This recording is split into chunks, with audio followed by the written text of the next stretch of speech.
Hello everyone, আশা করি সবাই ভালো আছেন, সুস্থ আছেন। তো দেখতে পাচ্ছেন বাংলাদেশ সেনাবাহিনীর সৈনিক পদে নিয়োগ বিজ্ঞপ্তি প্রকাশ পেয়েছে। এখানে আবেদন করতে হবে অনলাইনের মাধ্যমে।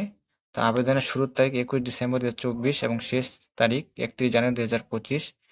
এখানে মেট্রিক পাস থাকলে আবেদন করতে পারবেন। এসএসসি, এখানে পয়েন্ট থাকতে হবে 3 পয়েন্ট।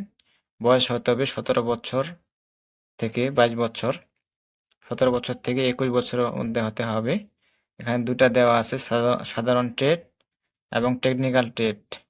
এখানে উচ্চতা দেওয়া আছে, এখানে সব কিছুই দেওয়া আছে। এখানে দেখে নেবেন আপনারা বিস্তারিত। তো এই ছিল বিষয়। তো এই চ্যানেলে নতুন হলে অবশ্যই চ্যানেলকে সাবস্ক্রাইব করে হতে থাকবেন। নতুন নতুন নিয়োগ বিজ্ঞপ্তি আসা মাত্রই আপলোড করা হয়। তো সবার আগে নিয়োগ বিজ্ঞপ্তি পেতে হলে অবশ্যই চ্যানেলকে সাবস্ক্রাইব করতে হবে। তো সবাই ভালো থাকবেন, সুস্থ থাকবেন। ধন্যবাদ সকলকে।